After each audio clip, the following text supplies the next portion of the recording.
السلام عليكم. شلونكم شباب؟ ان شاء الله تكونون بخير وصحة وسلامة. اليوم جايب لكم مقطع فيديو اللي الكل يحبون يعرفون شنو طريقة الحظر من ال912، وحاولت فيها وان شاء الله لقيتها والطريقة فعالة وشغالة 100%. نجي نفتح ال912 اي قطعة من القطع مالتنا.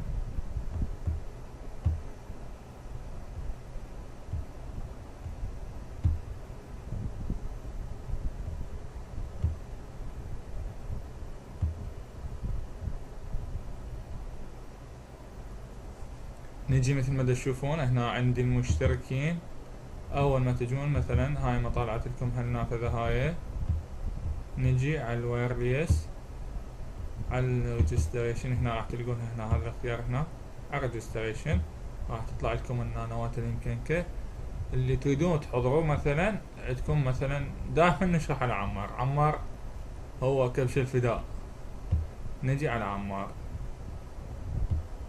نجي امسحه من اكسس ليست. هسه طبعا طبقت عليه بطريقة ناجحة.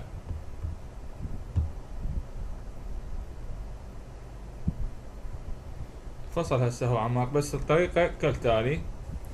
نجي بس خليه يرجع عمار حتى نفصله. القى طبعا ما احب الولد، كلش خوش ولد.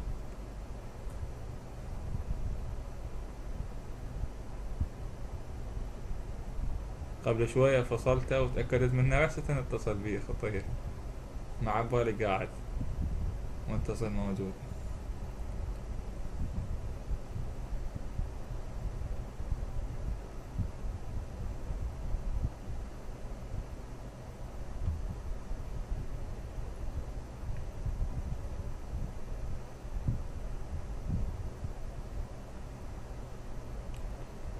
هسه راح يرجع لنا عمار ثواني. هاي رجع اتصل كأنك هذا عمار. نجي تابعوا وياي. نجي اول ما ندوس نضغط عليه كليك ايمن كوبي تو اكسس ليست. راح نضاف لنا وين؟ نضاف لنا بالاكسس ليست. بس هسه هو موجود، يعني اذا افتحه من المتصفح موجود. قبل شوية طبقت عليه بس الخدمة ما فصلت، بس حاولت الاختيار الثاني حاولت بيها واشتغل حتى الخدمة فصل، وحتى النانو بعد مكنك نهائيا. نجي بعد ما ضفناه هنا بالاكسس ليست، قلنا له كليك ايمن تو اكسس ليست. نجي هنا كليك ين نضغط. تابعوا وياي هنا على هالاختيار هذا. نجي نشيل الصح منه.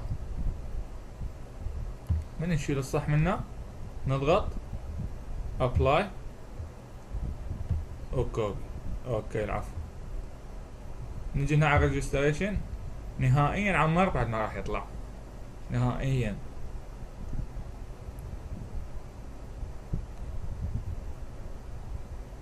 ننتظر ثواني حتى للتأكيد ان عمار ما راح يطلع. هنا النانوات الامكانكه شي اكيد، نانوات الامكانكه. نجي افتح المتصفح حتى ادخل عليه اشوف.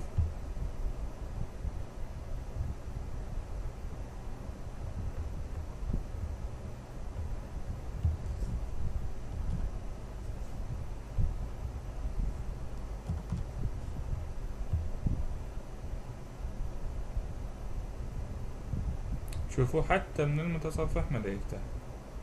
بس انا مغير الايدي بالحاسبة حتى ما قاعد يدخل على النانو ابد نهائيا. نجي احذفه. هسه شفتوا طبعا اتصل بي.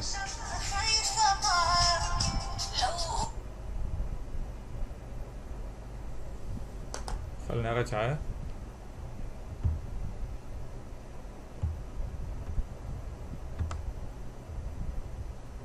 نضغط كليكين ونرجع هالاختيار هنا، نضغط ابلاي اوكي.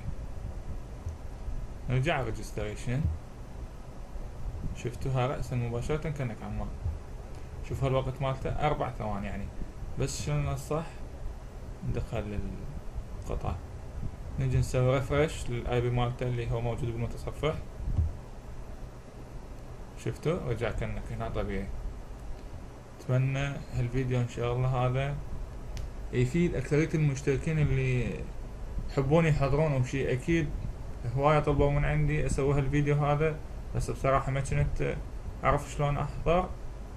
الحمد لله عرفت شلون احضر واستفاديت. انا استفاديت وانتم ان شاء الله راح تستفادوا من هالفكرة هاي. ويا ريت تسوي مشاركة واعجاب، وشكرا لكم. مع السلامة.